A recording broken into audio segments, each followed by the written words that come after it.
So I talk a lot about having a vision, having a dream that can move you forward into a life that you know that you would love.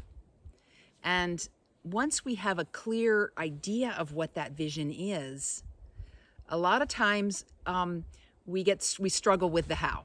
We struggle with the what's the next step or how do I do this, and and things come up. This fear comes up of I don't know that I can do this. Confusion is another one that comes up a lot. Ernest Holmes says when we have this feeling of confusion or fear, that instead of focusing on or asking God how can I remove the fear or how can I remove the confusion, what we do is we pivot and face the dream. We face what it is that we're actually wanting. When we have this draw of what it is we're desiring, the how makes itself known and follows in.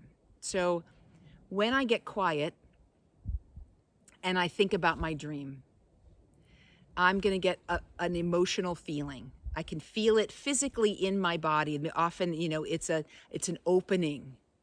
The chest feels larger, like you're taking an inhale breath when you think about this. It fills you with this life force energy. Ernest Holmes calls it the law of life. It's that vibrancy that's coming through us. When we start to use that creativeness of who we are as human beings, we are co-creators with the divine in this vision. So we have a vision and we've been given steps, and when we get those steps in our mind, we have to be willing to take action on them. So a lot of times we might get a download of, oh, this is what you could do to make this happen, and there can be fear that comes up. And the way that we tell the difference between that fear of my own humanness, not willing to stretch out of my comfort zone, and the dream not really being the dream for me, is again getting quiet and listening to that, feeling that expansion. If I think of my dream and I start feeling this way, that the dream that's not really the dream, that's not the guidance of God, but actually, the guidance of our logical mind, the society saying, oh, this could be, this is a smart move, right?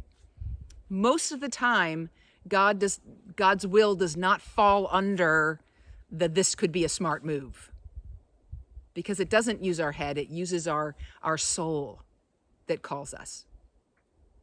So we feel this sense of expansion, and we're willing to step into that. And Ernest Holmes talks about when we have what we think is a problem.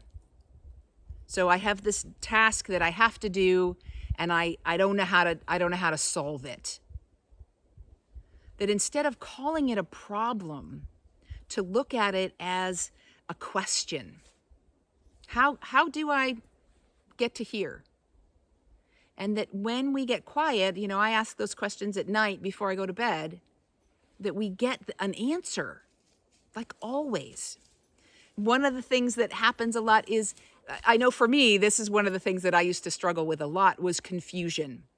I can't figure, tech for sure, but other things too in my life, like, well, I don't know what to do. And the question I used to ask my kids when they were like, I don't know what to do, was, what would you do if you did know? Or what would the answer be if you did know? And usually they, we know the answer. We just might not want to listen to that answer, but we know what it is. And usually the universe will ask us to do something that's not a logical thing. When we were, this is the anniversary of when we moved into our new dream home. 2 years ago, we moved in this week. And I was thinking, re-looking at my journal and the process that we went through. So we decided to put our house on the market in November. That's when we got it ready. I got this urge we need to sell. It's time for us to move on and sell the house and move to the country, move to some acreage. And, I got this impulse. Well, selling a house in November, everyone will tell you that is not the right move. In Oregon, it's cold, it's rainy, there's nothing on the market. People don't want to be out there looking around for a house. But God had a bigger plan. And I needed to get all of the things moving forward so that I would be ready when the house of my dreams went back on the market. Like, it had been on the market, and it that fell through, and it went off the market, and then it went back on the market. And the divine pace of it all, like, it's just so magically beautiful how everything fell into place. So we actually closed on the sale of our house the day before we closed on the sale of this house. A lot of fear came up of, how are we going to do this? Is it going to fall through? And I had to just keep staying in that moment of, I wanted it all to be easy and to flow. And I had to trust that it was going to be easy and flow. So when you get that urge, when you get that impulse of, this is what you need to be doing, and you feel that sense of expansion, you know that it is the right thing to do, to let go of the fear and to turn your eye on that vision, to ask the question, what is my next step? Or how can I get through this thing that we see as an obstacle? What can I do? And when we ask that question, what happens is we meet someone in the supermarket that happens to have a solution. We are in a conversation and somebody else is like, oh yeah, my friend is doing blah, blah, blah. And you're like, oh, that's exactly what I need. So when we ask the question, the solutions will come. So I invite you this week to really listen to your dream, to step back and find a sense of peace and quiet, because that voice will always be quiet.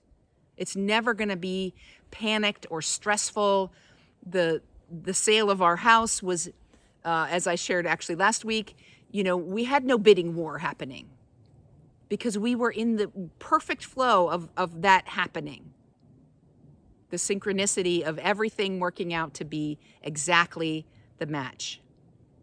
So when we're working with the creative process, co-creating with God, we don't have to worry about timelines and stress and, oh, this is a bad time to do this. If you feel that impulse, that is the message from God, that it will happen and it can happen, and you just need to take the steps that you can see. Blessings.